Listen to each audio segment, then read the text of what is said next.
সেই মর্তধামের অনুসুয়া কেমন নারী, কেমন তার রান্নার স্বাদ আমাকে দেখতে হবে। কি করে আমায় খেতে দিতে পারে, কি করে আমার উদর ভর্তি করতে পারে। আমিও মহামায়া, আমিও দেখতে চাই আমার ছলনাতে কি করে উত্তীর্ণ হতে পারে। এবার জগৎজননী মা তো নাম তো এমনি চণ্ডী, আরো তো রেগে চণ্ডী হয়ে গেছে, আমার থেকে ওর প্রশংসা বেশি হলো। এইবার সেই মহামায়া একটা ব্রাহ্মণ বেশ ধারণ করে অনুসুয়া মার বাড়িতে গিয়ে ভিক্ষাং দেহি, যেই না ভিক্ষাং দেহি বলেছে অনুসুয়া মা দরজায় এসেছে। মহামায়া রূপী ব্রাহ্মণ বললেন, মা অনুসুয়া তোর বাড়িতে এলাম, কিছু সেবা দিবি মা? অনুসুয়া বলছেন, বাবা অবশ্যই দেব, কিন্তু এখন তো আমার স্বামী সেবা হয়নি। অসম্ভব, আগে অতিথি সেবা তারপরে স্বামী সেবা। আমি জানি আপনি রেগে যাবেন না, আমি জানি আগে অতিথি সেবা, কিন্তু যেদিন থেকে বিয়ে হয়েছে সেদিন থেকে আমার সংকল্প আছে আগে আমার স্বামী সেবা, তারপরে অন্যান্য কর্ম আমার জীবনে। স্বামী সেবা ব্যতীত আমি কোনো কর্ম জানি না। তাতে যদি আপনি আমাকে অভিশাপও দেন আমি মাথা পেতে নেব, কিন্তু স্বামী সেবার বাইরে আমি কোনো সেবা করি না। মহামায়া মনে মনে ভাবছে, আমি দেখব অনুসুয়া আজকে তুই আমায় কি করে উদার ভর্তি করতে পারিস। এদিকে অত্রিমণি শুনতে পেয়ে বলছে, অনুসুয়া একটা কাজ করো না, তুমি কৃপা করে একটা দিন, আমি নয় পরেই পাবো প্রসাদ, তুমি ওই ব্রাহ্মণকে আগে একটু দাও। যেই না বলেছে ব্রাহ্মণকে দাও, অসম্ভব, তুমি ভুলে যেতে পারো কিন্তু আমি ভুলে যাই না, আমার আগে পতি সেবা। স্বামীর কথাও শুনল না। এইবার স্বামী সেবা দিয়ে অতিথিরূপী মহামায়াকে সেবা দিয়েছে। আর মহামায়া ছলনার দ্বারা যা যা রান্না করেছিল অনুসুয়া একাই সব খেয়ে ফেলেছে। খেয়ে ফেয়ে বলছে, অনুসুয়া আরো দাও, আমার উদর এখনো ভর্তি হচ্ছে না, আরো দাও, আরো দাও, আমার উদরটা জ্বলছে ভিতরে। বারবার যখন বলছে উদর ভিতরে জ্বলছে, বেশ ঘরে গিয়ে দেখলো মা রান্নাঘরে একটা কাঠ নেই, চাল ডাল নেই, অন্ন ব্যঞ্জন কিচ্ছু নেই। তাহলে কি করে সেবা হবে? আর স্বামীর কাছে গিয়ে বলছে, স্বামী এখন আমি কি করব? এত এত রান্না করে এক হাঁড়ি অন্ন ব্যঞ্জন সব দিয়ে দিলাম, জানি না কোনো মায়াবী না কোনো মানবী না দানবী, বুঝতে পারছি না। এত দিচ্ছি, এত খিদে কি করে হয় একটা মানুষের? অত্রিমণি বলল, অনুসুয়া আমি তোমাকে বারবার বলেছিলাম আজকে তুমি আমার সেবার পরে দেবে, আগে ব্রাহ্মণকে সেবা দাও, তুমি আমার কথা শুনলে না। এখন তুমি কি করবে তুমি বুঝে নাও, আমি কিছু জানি না। অনুসুয়া বলছে, বেশ তোমার হাতের কুমণ্ডলীটা একটু আমাকে দাও। যেই না কুমণ্ডলীটা দিয়েছে মা, কুমণ্ডলী যে জল আছে, হাঁড়িটা শূন্য নিয়ে বসিয়েছে উনানে। আর উনানে বসিয়ে কাঠ নেই, কিছু নেই, উনানে বসিয়ে ওই কুমণ্ডলীর জলটা হাতে করে তুলে নিয়ে শুধু একটাই কথা, ওম পতি পরমেশ্বরায় নমঃ, ওম পতি পরমেশ্বরায় নমঃ, ওম পতি পরমেশ্বরায় নমঃ, ওম পতি পরমেশ্বরায় নমঃ, ওম পতি পরমেশ্বরায়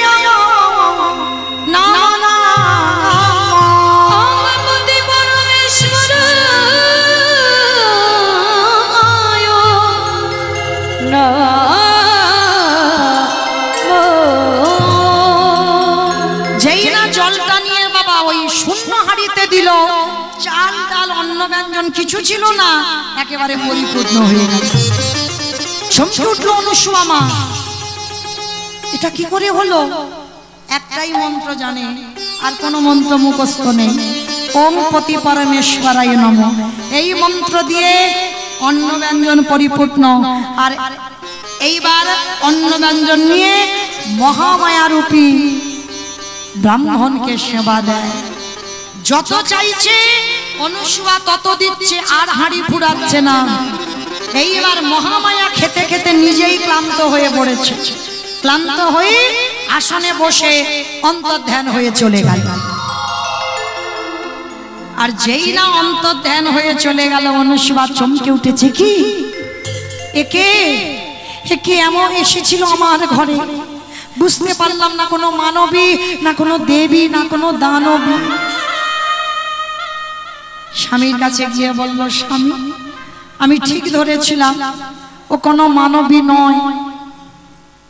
বেশ, এইবার অনুসুয়া বলছে, স্বামী গো রান্না করবো, একটুও কাঠ নেই, তুমি একটু জঙ্গলে যাও না, একটু কাঠ এনে দাও না।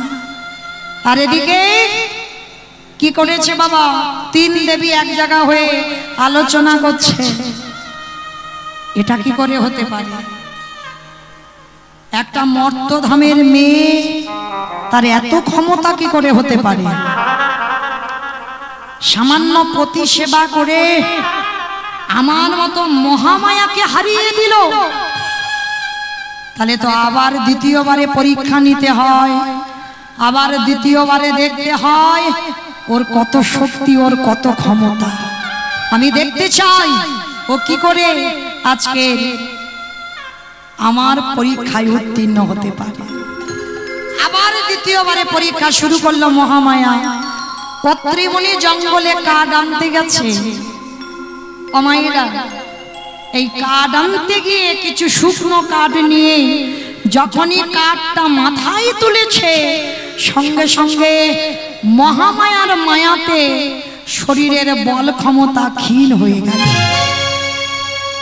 যখনই বল ক্ষমতা ক্ষীণ হয়ে গেল, আর চলতে পারে না, আর কথা বলার শক্তি নেই।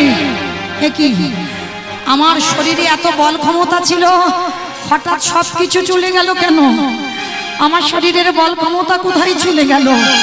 কাঠের বোঝাটা নিয়ে আসছে, আর আস্তে আস্তে ওদিকে মহামায়া ছদ্মবেশে রাস্তার পাশে ধ্যানস্থ হয়ে বসে আছে। আর অত্রিমণির শরীর যখনই ক্ষীণ হয়ে গেল মহামায়ার মায়াতে, আর শরীর ক্ষীণ হতে ওই কাঠের বোঝাটা মহামায়ারূপী সাধুর অঙ্গে পড়ে গেল। যখনই সাধুর অঙ্গে পড়ে গেল, মহামায়ারূপী সাধু রেগে গিয়ে বললেন, ওরে অপদার্থ, তোর এত বড় স্পর্ধা, তোর এত বড় সাহস, তুই কিনা আজকের আমার তপস্যায় ব্যাঘাত ঘটালি। আমি তোকে এই মুহূর্তে অভিশাপ দিলাম, আমার তপস্যা ভঙ্গ করার অপরাধে অভিশাপ দিলাম, তোর সর্বাঙ্গে হয়ে যা গলিত কুষ্ঠ ব্যাধি। আছাড় খেয়ে পড়লেন সাধুর অঙ্গে।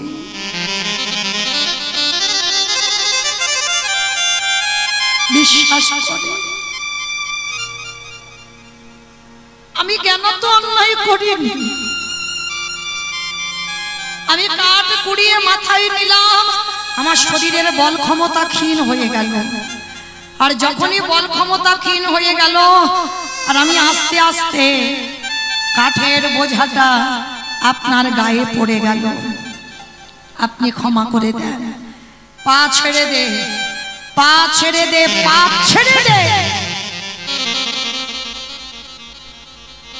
সাধু বাক্য অমান্য করলি, সাধুর তপস্যা ভঙ্গ করলি, আমি তোরে অভিশাপ দিলাম।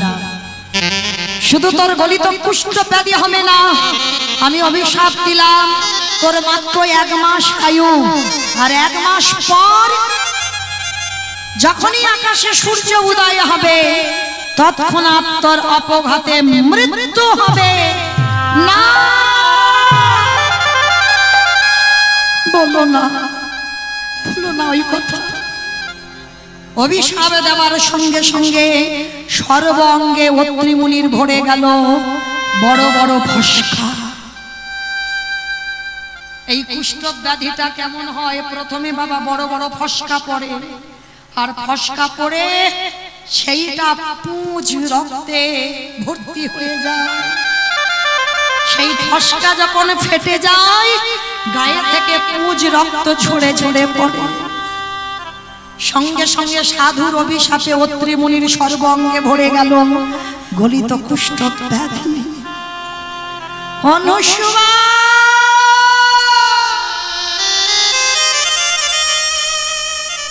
অনুসুয়া অনুসুয়া কে?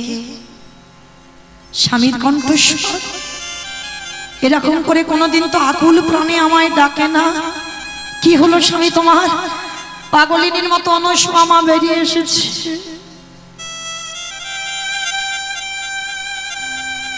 যখনই বেরিয়ে এসেছে মা, স্বামী যেই না এসে দরজায় আছাড় খেয়ে বলল, অনুসুয়ার দরজায়। স্বামী কি একই স্বামী তোমার সর্বাঙ্গেটা কি করে হলো?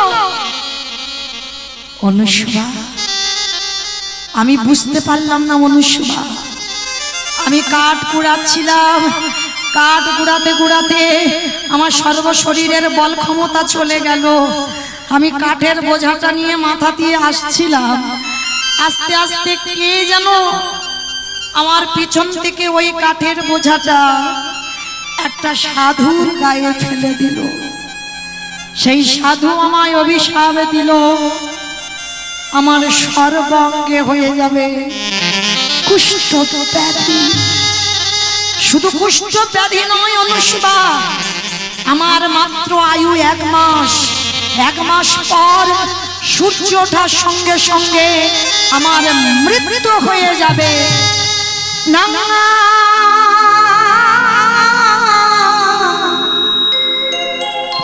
বলো না আমি সহিতে পারি না,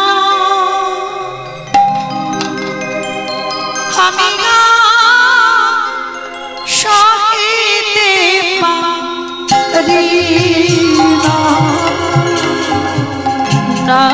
পারি না।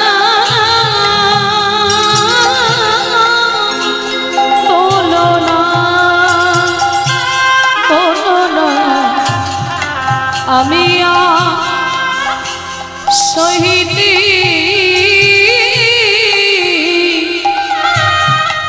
পারি না,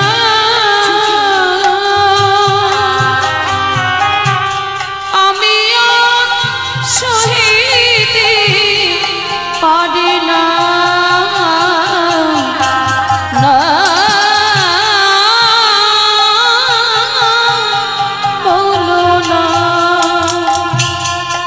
চিরবান চিতাধরে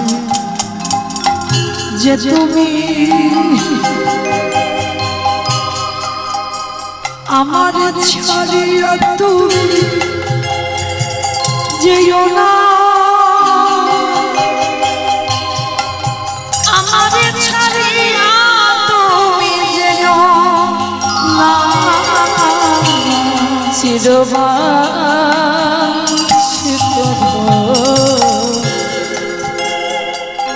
যে তুমি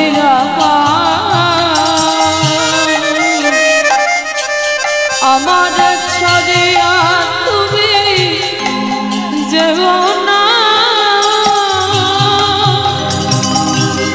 আমার ছাড়িয়া তুমি যেও না।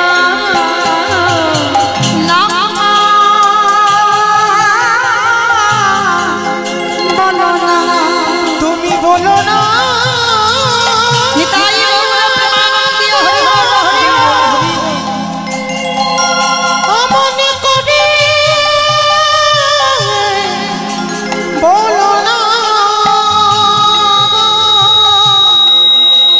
আমি যে শহীদ পারিব না। অনুসুয়া বড় জ্বালা, বড় যন্ত্রণা, সর্বশরীরে বড় বড় ফোসকা পড়েছি। অনুসুয়া একটা কাজ করো, তুমি একটা কাজ করো, তুমি বরং চলে যাও, তুমি তোমার বাপের বাড়ি চলে যাও। কারণ এই যে আমি অসুস্থ হয়ে গেছি, আর এই রোগটা ছোঁয়াচে রোগ, আমার সেবা করতে করতে যদি তোমার অসুখ হয়ে যায়, তোমাকে তখন কে দেখবে? যাও, তুমি বাপের বাড়ি চলে যাও। অনসূয়া বলে উঠলেন, স্বামী,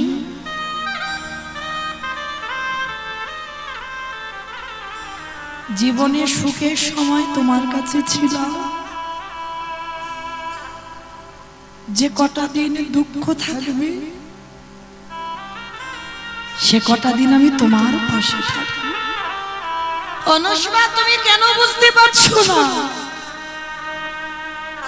আমার আর মাত্র 1 মাস আয়ু, 1 মাস পরে আমার মৃত্যু হয়ে যাবে। আমি কি করব বলো? আমি তোমাকে কার হাতে রেখে যাব? কোথায় থাকবে তুমি? তাই বলছি, এখন আমি বেঁচে আছি, তুমি বাপের বাড়ি চলে যাও। না স্বামী, অনেক অনেক নারীরা আছে বাবা, শ্বশুর বাড়িতে আজীবন লড়াই করে তাদের কাটাতে হয়, মৃত্যুকাল পর্যন্ত তাদের লড়াই চলে, তাদের জীবনে কোনোদিন সুখ হয় না। যেদিন থেকে বিয়ে হয়ে গেছে সেদিন থেকে লড়াই শুরু হবে, আর মরার আগে পর্যন্ত। তবে মনে রেখো মা, ঠিক ঠিক যদি গোবিন্দ চরণ আঁকড়ে ধরে থাকা যায়, একদিন না একদিন তোমার ঠিক ভালো হবে। বিশ্বাসটা রাখতে হবে, বিশ্বাস হারিয়ে ফেললে হবে। এই জগতে যারা বিশ্বাস হারিয়ে ফেলে তাদের তো গৌর গোবিন্দ কৃপা হয় না। তো আজকের লীলাতে অনসূয়া মা বলে উঠলেন, স্বামী, তুমি কেন ভুলে যাচ্ছ? বিবাহের পর থেকে দেহ মন প্রাণটা তোমার চরণে সমর্পিত। তাহলে তুমি ভাবলে কি করে যে তোমারে ফেলে আমি চলে যাব?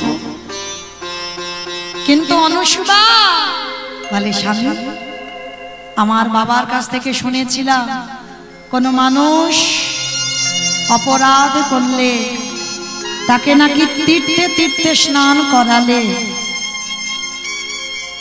সেই মানুষ নাকি আবার সুস্থ হয়।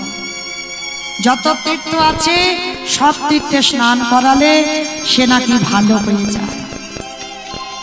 কি মাইরা, সব তীর্থে স্নান করা যায়? পারবেন না তো। কিন্তু একটা তীর্থে স্নান করলে সব তীর্থে স্নান হয়ে যায়। রাধে রাধে, একটা তীর্থে যেতে হবে। জানো মা, কথাটা বলতে গিয়ে মনে পড়ে গেল, একদিন নন্দরাজা মনে মনে ভেবেছিল। কি ভেবেছিল জানো?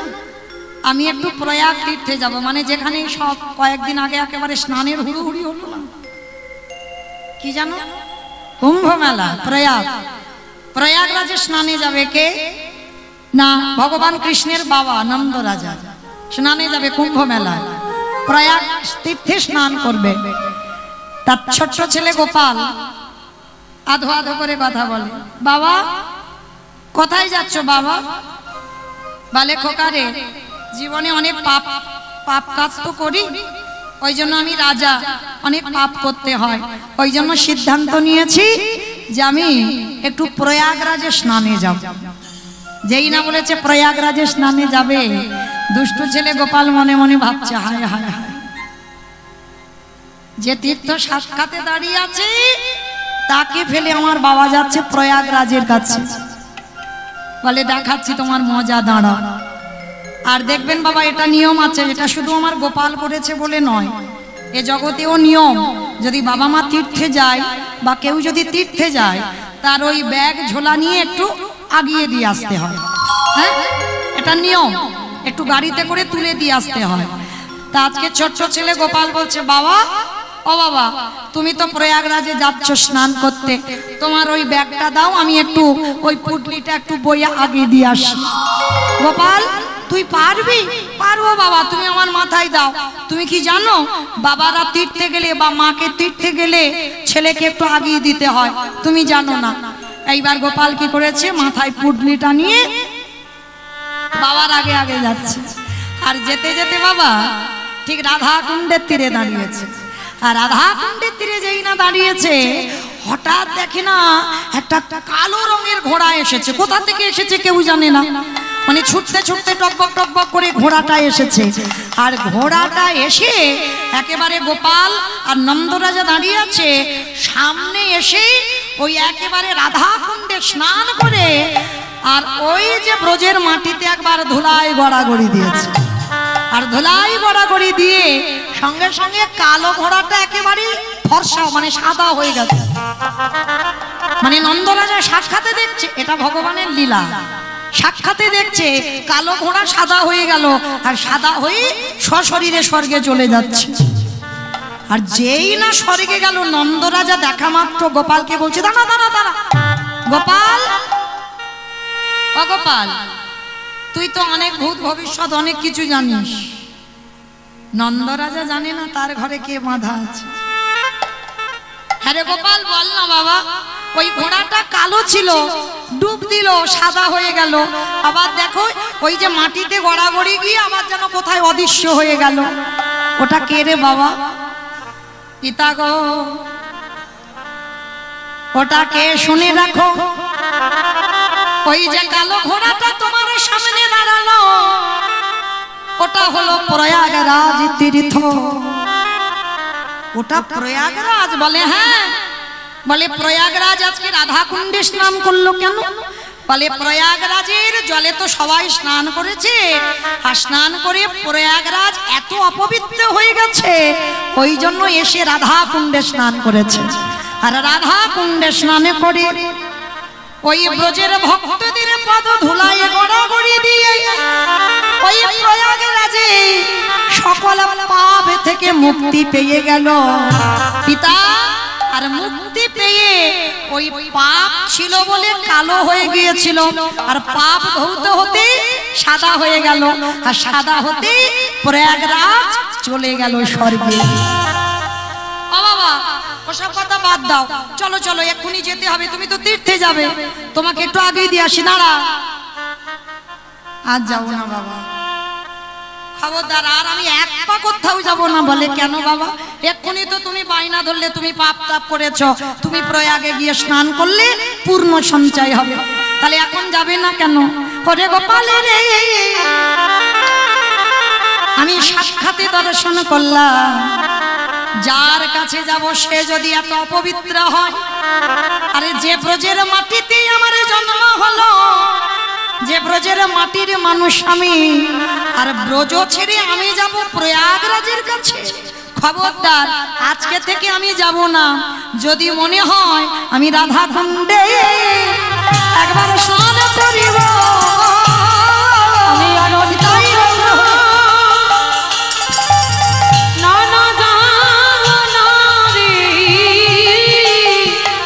এই রাধা কুণ্ডে স্নান করিব। আসলে তার জন্য আপনাদের চরণ ধরে নিবেদন, যদি সব তীর্থে স্নান করতে না পারেন, একটা তীর্থে অন্তত একবার যাবেন। জীবনের অন্তিম সময় পর্যন্ত চেষ্টা করবেন একবার যাবার জন্য, যেটা উত্তরপ্রদেশ রাধা কুণ্ডের তীর।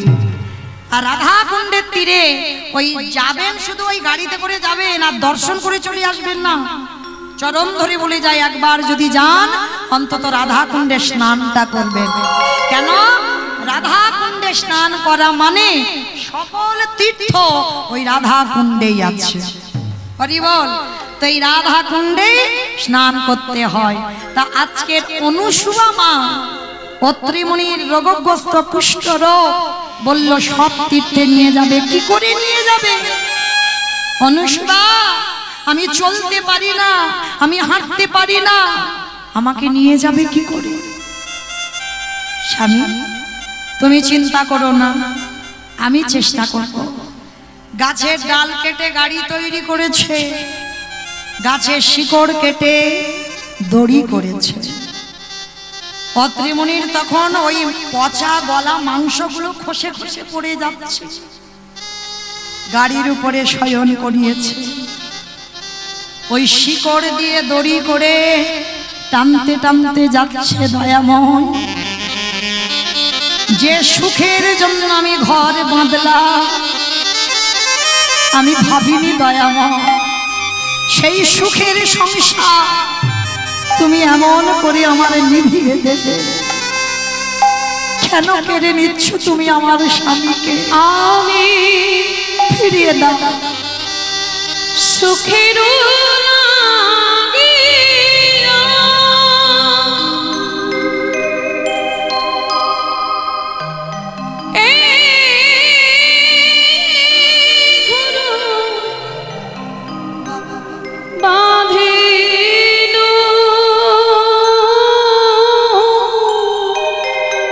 কি অপরাধ করেছিলাম ঠাকুর তোমার চরণে? আনলি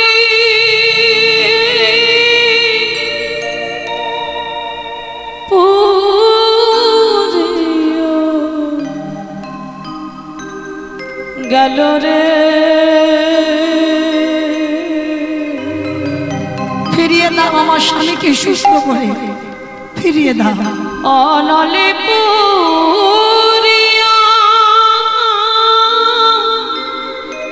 গেল, ফিরিয়ে দাও।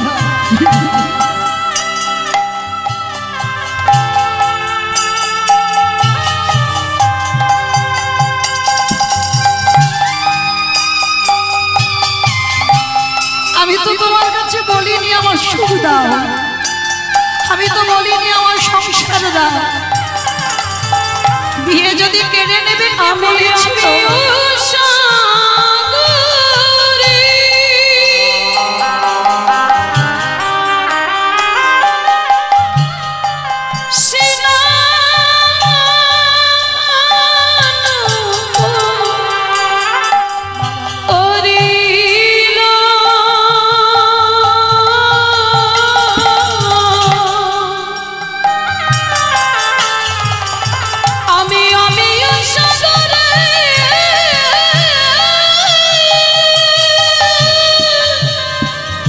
একবার ফিরিয়ে দাও আমার স্বামী।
অভাগিনীর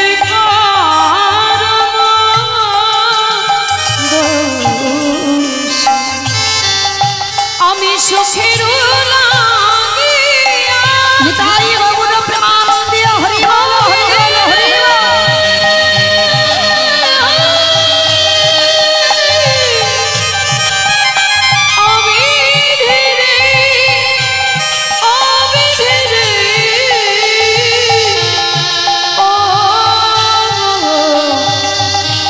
ধীরে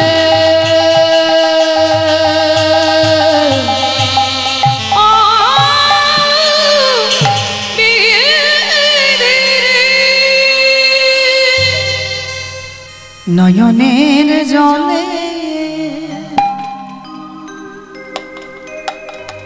আজ জনমে দুঃখী মায়া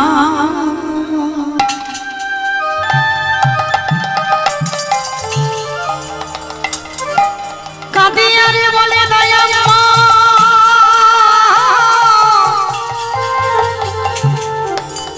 তুমি কৃপা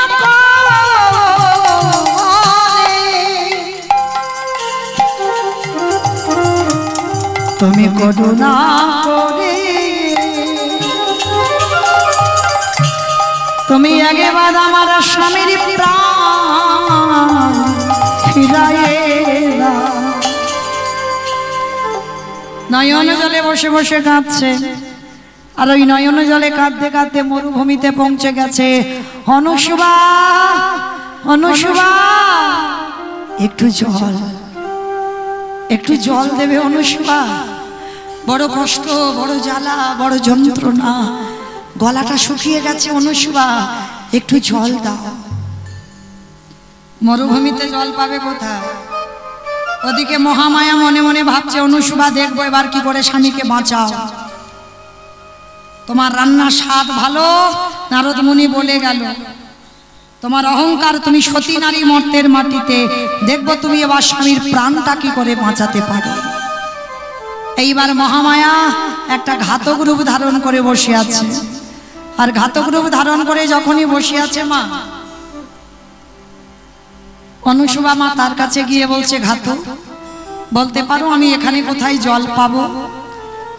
মহামায়া হেসে বলে বলেন, এই মেয়ে, এই মরুভূমিতে কোথাও জল পাবি না, তবে জল একটা কারণে পাবি, তোর এই ডান চরণখানা ছেদন করে দিতে হবে। আর যদি তোর এই দক্ষিণ উরুদেশটাকে ছেদন করতে পারিস তাহলেই এখানে তুই জল পেয়ে যাবে। অনুসুবা মনে মনে চিন্তা করলেন, এ দেহ তো আমার নয়, স্বামী সেবা।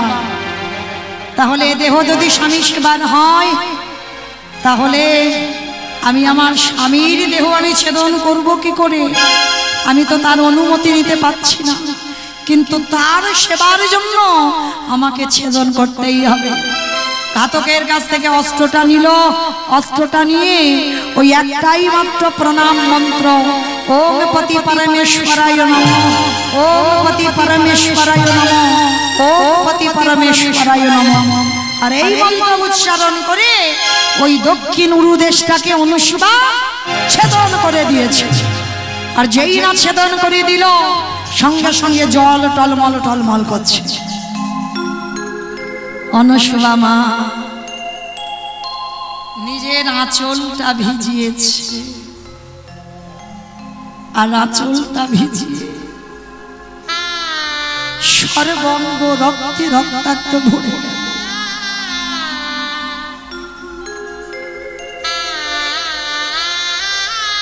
যাবে কি করে গো? মেয়েটার একটা চরণ নেই, কেটে দিয়েছে। এক পায়ে কতক্ষণ হেঁটে যাবে?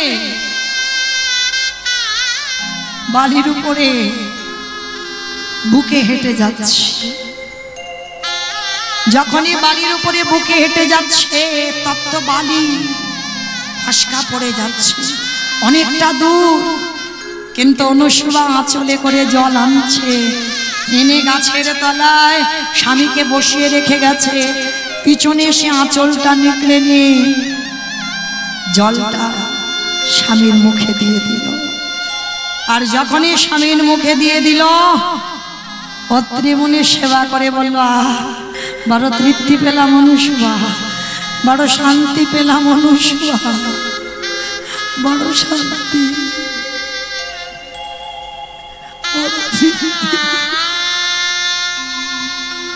যেই না অনুসুবার দিকে তাকিয়েছে দেখেন একটা চরণ নেই, সর্বঙ্গে রক্তে রক্তাক্ত। অনুসুবা, এটা কি হলো? এটা কি করে হলো? স্বামী, তোমার সেবার জন্য জল আনতে গেছি, জল আমি যখন পেলাম না, তোমার অমতে আমার এই চরণটা ছেদন করতে হলো। ছেদন না করলে আমি যে জল পেতাম না স্বামী। বিগড়ে দিচ্ছে অনুষ্বা, তুমি এখনো আমায় এত ভালোবাসো? আমার অঙ্গ থেকে দুর্গন্ধ, পচা গলা মাংস, তুমি একই ভাবে আমায় ভালোবাসো অনুষ্বা? একদিন যদি আমি ভগবানকে ডাকি, আমি তোমার আশীর্বাদ করলাম, তোমার যেমন চরণ ছিল আবার তেমন হয়ে যা, হয়ে যা, হয়ে যা। সঙ্গে সঙ্গে মা যেমন চরণ ছিল তেমন চরণ হয়ে গেল।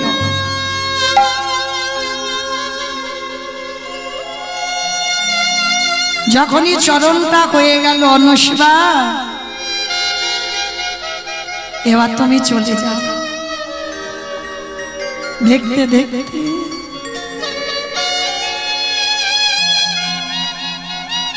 আর 3টে দিন বাকি। 3 দিন পরে মা 1 মাস পূর্ণ হবে। আর অভিশাপ দেওয়া আছে 1 মাস হয়ে গেলে স্বামীর মৃত্যু হবে। আজও আছে মা, অনেক অনেক মা স্বামীদের প্রাণ বাঁচাবার জন্য চারিদিকে ছুটোছুটি করে লড়াই করে। অনেক মা আছে।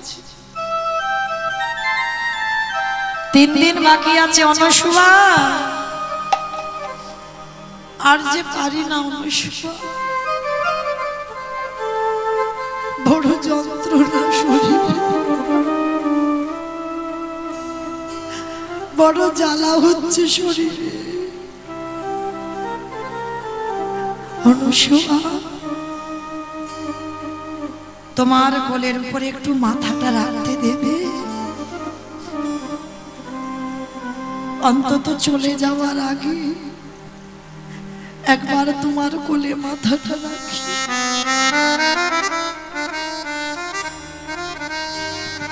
অনুষ্বা বলছে, কে বলেছে তুমি চলে যাবে?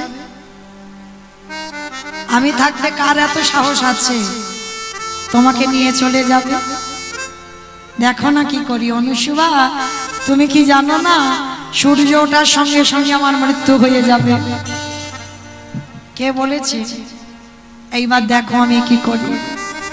স্বামীর মাথাটা কোলে করে নিয়েছে। অনুষ্বা মা বলে উঠল, সূর্য দেবতা আগে দিন পারে ওঠো, সূর্য দেবতা একদিন পরে ওঠো, সূর্য দেবতা একদিন পারে ওঠো, সূর্য দেবতা একদিন পরে ওঠো। সতী নারী হাতের শাখা ভেঙে দিও না, সতী নারীর শীতের সিঁদুর মুছে দিও না। তোমায় বলি সূর্যদেব উদয় হইও না, সূর্য দেবতা একদিন পরে, সূর্য দেবতা একদিন পরে ওঠো। স্বামীর মাথাটা নিয়ে কাঁদছে। 1 সপ্তাহ হয়ে গেল আর সূর্য উঠছে না। একটা মর্তের নারীর কথায় বাবা সূর্যের পথ অবরোধ হয়ে গেছে। স্বর্গের দেবতারা সব চঞ্চল হয়ে পড়েছে, প্রভুর কাছে গেছে। প্রভু, ও প্রভু, কি হলো কোথা থেকে কেউ বুঝতে পারছি না। সূর্য তো উঠছে না, আর সূর্য যদি না ওঠে জীব জগতে কেউ বাঁচবে না। কই দেখি তো একবার গিয়ে। বৈকুণ্ঠপতি নারায়ণ ধ্যানস্থ হলো, আর ধ্যানাযোগে দেখতে পেল মর্তধামের এক মা, তার কথাই সূর্য উঠছে না।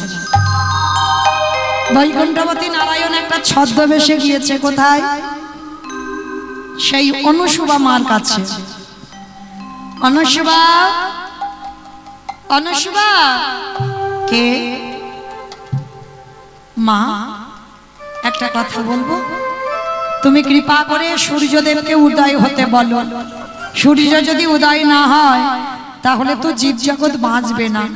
গাছপালা, সূর্য না উঠলে গাছপালা বাঁচবে? আর গাছপালা যদি না হয় তাহলে অক্সিজেন পাবো না, সব মরে যাবে। একবার কৃপা করে তুমি সূর্যকে উঠতে বলো। যখনই বললো সূর্যকে উঠতে বলো, অনুসুবা মা তো চালাক নয়, বলছে বাবা আগে বলো তো তুমি আমাকে কি বলে ডাকলে? বলে কেন, আমি মা বলেছি। কোন সন্তান কি পারে মায়ের শীতের সিঁদুর হাতের শাখা ভাঙতে? তুমি কেমন ছেলে?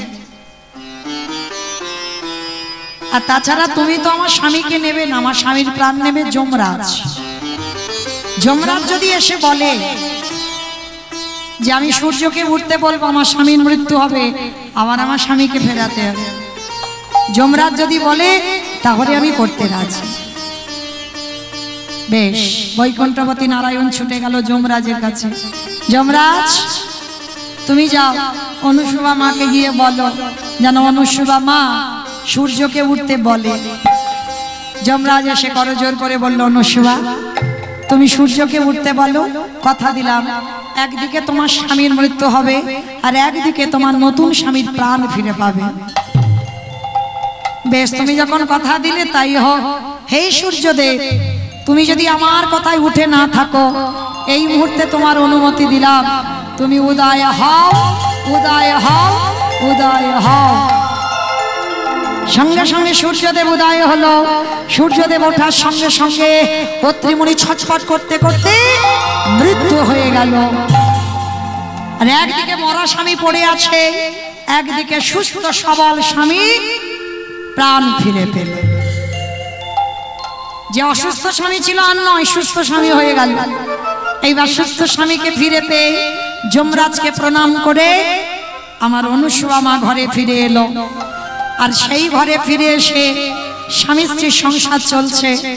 এদিকে ব্রহ্মা বিষ্ণু মহেশ্বর মনে মনে চিন্তা করলো, এবার তো দেখতে হয় যে রান্না নারদ খেয়েছে সে রান্না তো আমরা এখন খাইনি, আমরা খাবো। দাঁড়াও, ব্রহ্মা বিষ্ণু মহেশ্বর তিনজনের ছদ্মবেশে অনুসুবা মার কাছে গেছে। অনুসুবা ভিক্ষাং দেহি, যেই না আঁচলটা পেতেছে মা, সঙ্গে সঙ্গে অনুসুবা মা এসে বলছে, বাবা কে তোমরা? আমাদের চিনবে না চিনবে না, আমাদের একটু সেবার ব্যবস্থা করতে পারবে? পারবো। আমার স্বামী সেবা হোক, হবার পরে আমি তোমাদের সেবা দেব তিনজনকে। তার মধ্যে বাবা ভোলানাথ বলে বললেন, দাঁড়াও, সেবা দিলে হবে না। সেবা যদি দিতে চাও শোনো মা, তোমাকে বিবস্ত্র হয়ে সেবা দিতে হবে। নারায়ণ মাথায় হাত দিয়ে ফেলেছে, সর্বনাশ।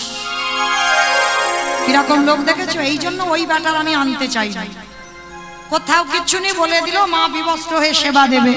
অমাইরা, ছেলে যখন ছোট থাকে মা বিবস্ত্র হতে পারে, ছেলে যখন বড় হয়ে যায় মা সন্তানের সামনে বিবস্ত্র হতে পারে? নারায়ণ আর ব্রহ্মা মাথায় হাত দিয়ে বসেছে। অনুসুবা মা মনে মনে ভাবছে, বিবস্ত্র হয়ে সেবা দিতে হবে। আজ পর্যন্ত আমার দুয়ার থেকে কোনো অতিথি বৈমুখ হয়নি, আজও হবে না। দেখাচ্ছি মজা, দাঁড়াও এদের তিনজনকে। স্বামীর কাছ থেকে গিয়ে কুমণ্ডলীর জলটা নিয়েছে, তিনজনকে বসতে দিয়েছে, দিয়ে বলছে বেশ আমি বিবস্ত্র হয়েই সেবা দেব। এবার ওই কুমণ্ডলীর জলটা নিয়ে ওম পতি পরমেশ্বরায় নম বলে তিন দেবের গায়ে,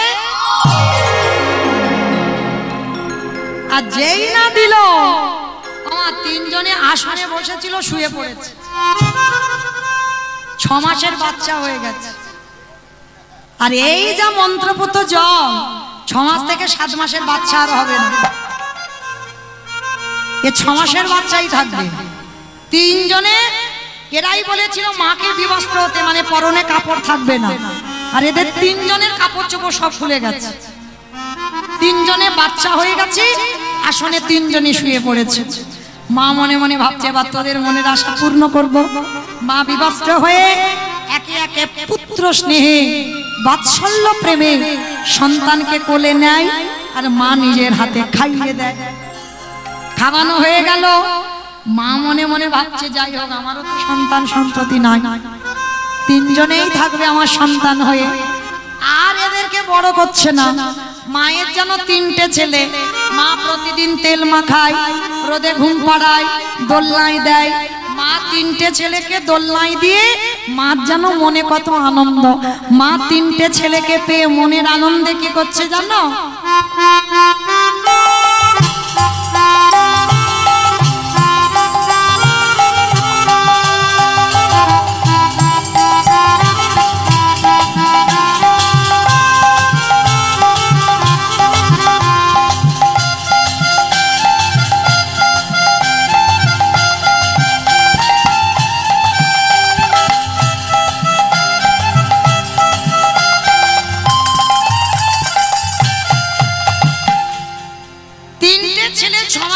বাচ্চা দোলনায় দিয়েছে আর 3 দেব খিলখিল করে হাসছে।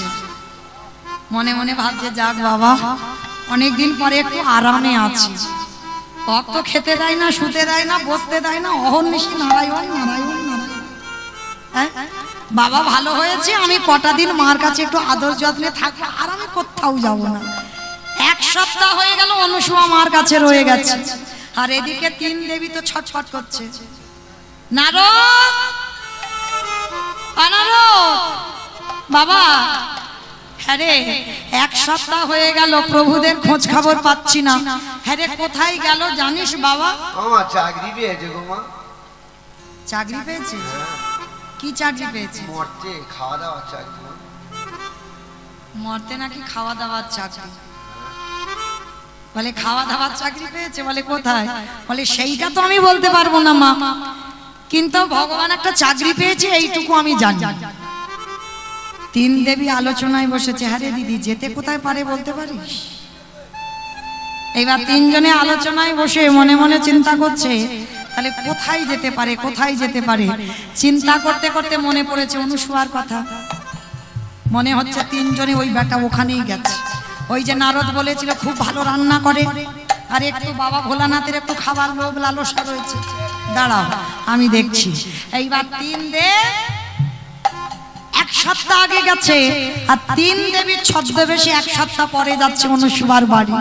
মা ভিক্ষাং দেহি। আমা এরা কি ভিক্ষে করতে গেছে?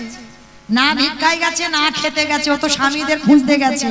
আর স্বামীরা যে বাচ্চা হয়ে গেছে এরা তো জানে না। এইবার অনুসুয়া মার বাড়িতে প্রবেশ করেছে, আর প্রবেশ করে শুধু চারদিকে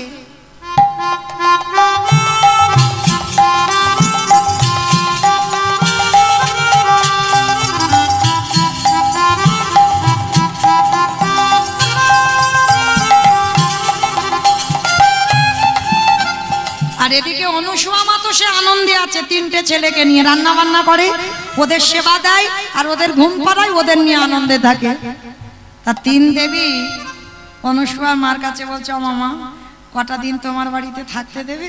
বলে কটা দিন কেন, যতদিন ইচ্ছা থাকো, আমি স্বামী সেবা দেব, তারপরে তোমাদের সেবা। এর আগে কিন্তু তোমরা যেন বায়না করো না যে আগে খাবো, আগে আমার পতি সেবা হবে। ঠিক আছে মা তুমি পতি সেবা করো। এইবার অনুসুয়া মা স্বামী সেবা দিয়ে এদেরকে সেবা দেয়, 3টে বাচ্চাকে খেতে দেয়। আর দোলনায় এরা 3 জনে আছে। 3 দেবী কি করেছে? দোলনার কাছে গেছে। বলে দেখি তো একবার।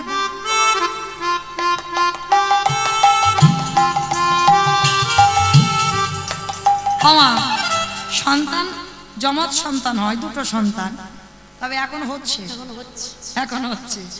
3টে সন্তান। আর দেখবেন মা 6 মাসের বাচ্চাগুলো সব একই রকম দেখতে না, বোঝা যায় না। শুধু একটু বোঝা যায় কালো ফর্সা মোটা পাতলা, এইটা বোঝা যায়। তারপরে যেন মুখের বাঁধন টাঁধনগুলো এক হয়ে যায়, কিচ্ছু বোঝা যায় না। এইবার তিনজনে যখন দোলনায় আছে, তিন দেবী তো চিনতে পারছে না কোনটা কার, ঝামেলায় পড়ে গেছে। দিদি হ্যাঁ চিনতে পাচ্ছিস? না রে, একদম একদম পাচ্ছিস না? দিদি তুই পাচ্ছিস? কোথায় আর দেখতে পাবো, খুঁজে খুঁজে চোখ চলে যাচ্ছে, তবু দেখতে পাচ্ছি। পাচ্ছি না? ও পাচ্ছে না। দিদি তুই পেয়েছিস? পাচ্ছিস? কোনটা? ও, মানে ভুঁড়িটা একটু উঁচু মতো হয়ে আছে না, ওইটা একটু মোটা সোটা মতো। ওটা কে গো? বলা না। তা মা মনে মনে চিন্তা করছে, এই যে ভুঁড়িটা উঁচু মতো হয়ে আছে, কিন্তু এরা বাচ্চা হলো কেন? এ তো স্বামী হতে পারে না, স্বামী হবে কেন? আর অনুসুয়া দূর থেকে দেখছে তিন দেবী বড় জব্দে পড়ে গেছে, কিন্তু এরা যে তিন দেবী এটা অনুসুয়া মা জানে না, আর এরা যে তিন দেব তাও অনুসুয়া মা জানে না। শুধু বিবস্ত্র হতে বলেছিল, ওই জন্য ওদের বাচ্চা করে দিয়েছে। এবার অনুসুয়া মা এসেছে তিন দেবীর কাছে। ও মামা, তোমরা অনেকক্ষণ ধরে দেখছি উঁকি ঝুঁকি মারছ, আমাকে বলবে তোমাদের কি হয়েছে? মা সত্যি করে বলবো, এক সপ্তাহ স্বামীকে খুঁজে পাচ্ছি না।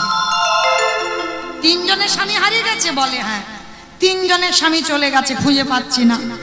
তা ওই জন্য এক জায়গায় খবর পেলাম যদি তোমার বাড়িতে আসে, ওই জন্য এসেছিলাম, কিন্তু এসে তো দেখতে পাচ্ছি না, দেখছি তোমার তিনটে সন্তান। এবার অনুসুয়া মা তো জানে না, সত্যি কথাটাই বলে দিয়েছে। বলে শোনো মেয়ে, জানি না তোমাদের স্বামী কিনা, তবে এরা তিনটে আমার সন্তান এখন বটে, কিন্তু এরা বড় হয়েই আমার কাছে এসেছিল। কিন্তু তোমরা জানো এরা তিনজনে আমাকে বিবস্ত্র হয়ে সেবা পেতে চেয়েছে আমার কাছে। ওই জন্য আমি মা হয়ে, ওরা অত বড় সন্তান, ওদের সামনে বিবস্ত্র হব কি করে? ওই জন্য কুমণ্ডলীর জল দিয়ে ওদের বাচ্চা করে দিয়েছে। চমকে উঠেছে মা দুর্গা, তুমি ওদের বাচ্চা করে দিয়েছো? তাহলে আবার বড় করে দাও দেখি, ও আমাদের মানুষ কিনা নাকি অন্যজন এসেছে, বুঝতে পারছি না তো। ঠিক আছে, তোমরা চিন্তা করো না, দেখছি দাঁড়াও।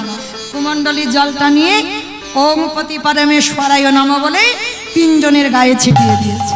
আর যেই তিনজনের গায়ে দিল, তিনজন একেবারে দোলনায় শঙ্খ চক্র গদা পদ্মধারী ব্রহ্মা বিষ্ণু মহেশ্বর তিনজনে দাঁড়িয়ে গেল। নিতাই গৌর হরি বল হরি বল হরি বল। যেই না দাঁড়িয়ে গেল, অনুসুয়া মা চমকে, ঠাকুর ঠাকুর আমি বুঝতে পারিনি, আমার ভুল হয়ে গেছে, তুমি ক্ষমা করে দাও। তোমরা তিনজনে যে এসেছো আমি জানবো কি করে? ভগবান নারায়ণ বলছে, অনুসুয়া ক্ষমা তুমি চাইবে কেন? ক্ষমা তো আমরা চাই। সত্যি তুমি সতী, শুধু সতী বলা ভুল হবে, সত্যি তুমি মহাসতী অনুসুয়া। আজকের তোমার সতীত্বের পরীক্ষা নিতে গিয়ে তুমিও জয়ী হয়ে গেলে। ক্ষমা করে দাও মা, ক্ষমা করে দাও। আর আমরা তিনজনে কথা দিলাম, এই যে তোমার কাছ থেকে মাতৃস্নেহ আমরা পেলাম, আমরা কথা দিলাম তিনজনে দ্বিতীয় কলেবর হয়ে তোমার সন্তান হয়ে জন্ম নেব। আর ব্রহ্মা বিষ্ণু মহেশ্বর তিন দেব অনুসুয়ার সন্তান হয়ে জন্ম নিল। এই যে বৈকুণ্ঠপতি নারায়ণ হয়েছিল কে জানেন কি? বলবো? ব্রহ্মা হলো চন্দ্রদেব, আর বাবা ভোলানাথ হলো দুর্বাসা মুনি, আর নারায়ণ হলেন দত্তাত্রেয় ঋষি। তিন দেব দ্বিতীয় কলেবর হয়ে অনুসুয়ার গর্ভে সন্তান রূপে জন্ম নিয়েছিল। এইবার তিন দেবীর কাছে চরণ ধরে চরণ তলে বসেছে অনুসুয়া, তোমরা কে? সঙ্গে সঙ্গে নিজ রূপে এলো। অনুসুয়া মা কেঁদে উঠল, মা আমি কত বড় অপরাধ করেছি, কত বড় ভুল করেছি, ক্ষমা করে দাও। জগজ্জননী মা দুর্গা বললেন, অনুসুয়া আমরা স্বর্গের দেবী হতে পারি, কিন্তু আজ তোমার কাছে আমরা তিন দেবী নত, আর নত হয়ে তোমাকে প্রণাম জানালাম। সত্যি তুমি কোনো দেবী না হয়েও সামান্য পতি সেবা করে তুমি যে জ্ঞান অর্জন করেছ, সে জ্ঞান, সে চৈতন্য আমরা দেবী হয়ে অর্জন করতে পারলাম না। তাই আমি আশীর্বাদ দিলাম, আজকে থেকে তুমি মর্তের মাটিতে মহাসতী অনুসুয়া।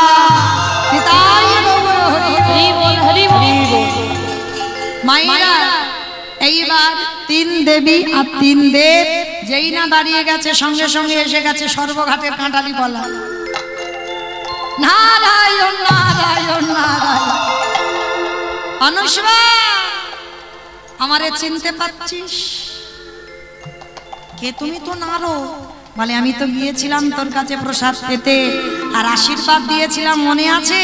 তিন দেবকে তুই তোর ঘরে বন্দি করে রাখবি। আমি সেই নারদ।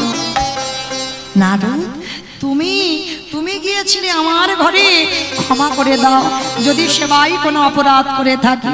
না মা অনুসুয়া, অপরাধ তো নয়, আমি সারা মর্তে ঘুরে ঘুরে তোর মতো নারীকে খুঁজে বের করেছি। তাহলে মায়েরা আজকে লীলা শুনে বুঝলাম কি না, প্রকৃত যদি পতি সেবা করতে পারে একনিষ্ঠ ভাবে, যদি একনিষ্ঠ ভাবে স্বামীর আজ্ঞা পালন করা যায়, স্বামীকে ভক্তি ভরে ভালোবাসা যায়, তাহলে তোমরাও হবে মহাসতী। প্রথমেই বলেছি সতী তারাই হয়, কৃষ্ণ সেবা করতে হবে আর এদিকে স্বামী সেবা করতে হবে। এই দুই পতিকে ঠিক ঠিক সেবা করলে জগতে তারাই হবে সতী নারী। নিতাই গৌর প্রেমানন্দে। তো আজকে লক্ষ্য করেন, যেই না তিন দেব তিন দেবী নারদ দাঁড়িয়েছে, ভগবান বললেন অনুসুয়া আর কি চাও বলো আমার কাছে। অনুসুয়া এখনো সেই একটাই চাওয়া, হে ঠাকুর দিতে যদি হয় একটাই বস্তু দাও, আমার অন্তিম সময় পর্যন্ত যেন আমি পতি চরণ সেবা করতে পারি। আরে বাবা মা, ওটা তো তোমার আছে, আর কিছু চাও? বলে না ঠাকুর, আর কিছু চাবার নেই। পত্রিমুনি ছুটে এসেছে, প্রভু সেই যদি কৃপা করে হতভাগার দুয়ারে এলে একবার যুগল হয়ে দাঁড়াও। ব্রহ্মা বিষ্ণু মহেশ্বর, মা লক্ষ্মী, মা দুর্গা, মা সাবিত্রী, নারদ সবাই যে যার যুগল হয়ে দাঁড়ালেন। আর যুগল পাদ পদ্মে অনুসুয়া পত্রিমুনি নয়ন ভরে দর্শন করলেন। স্বামীর বামে, স্বামীর বামে, স্বামীর বামে দাঁড়াইল নবীন কিশোর। ও স্বামীর বামে দাঁড়াইল নবীন কিশোরী। ও স্বামীর বামে দাঁড়াইল নবীন কিশোর। ললিতা বিশাখা নদী তত সহচরী গো, তত সহচরী। আমা এখনো বসে থাকবে? কটা বাজে দেখো, পৌনে একটা। তোলো দেখি হাত সবাই একবার। পদ্মের পাতা হে পাতায় দিচ্ছে করতালি, পদ্মের পাতায় পাতায় দিচ্ছে করতালি। ও পাখির পাতায় পাতায় দিচ্ছে করতালি। কেন দাস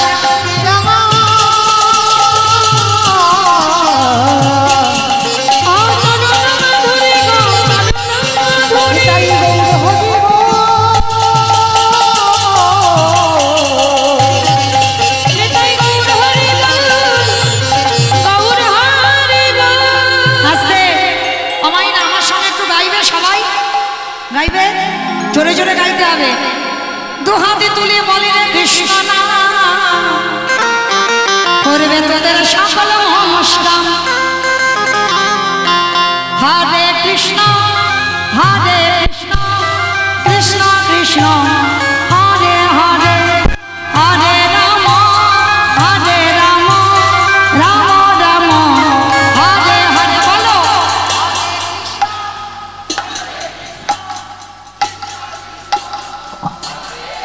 জোরে,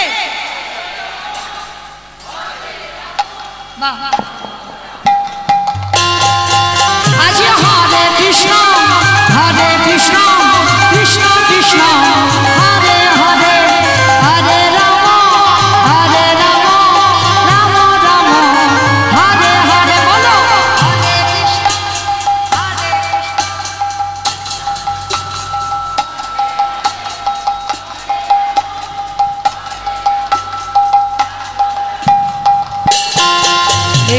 হরি নামে মেতেছিল গৌরার নিতাই ভক্তগণ সঙ্গে নিয়ে হরে কৃষ্ণ গায় এই হরি নামে মেতেছিল গৌরার নিতাই ভক্তগণ সঙ্গে লয়ে হরে কৃষ্ণ গায় এই হরি নামে মেতেছিল গৌরার নিতাই ভক্তগণ সঙ্গে নিয়ে হরে কৃষ্ণ গায় এই হরি নামে মেতেছিল গৌরার নিতাই ভক্তগণ সঙ্গে লয়ে হরে কৃষ্ণ গায় পালন করি এই মহানাম ভজরে মোর হরে কৃষ্ণ নাম প্রেমানন্দী বাহু তুলি নাচুরে কৃষ্ণ বলি বল হরে কৃষ্ণ কৃষ্ণ কৃষ্ণ হরে হরে হরে রাম রাম রাম হরে হরে কত পাপি তাপি করে গেল এই মহানাম মধুর নাম ছড়িয়ে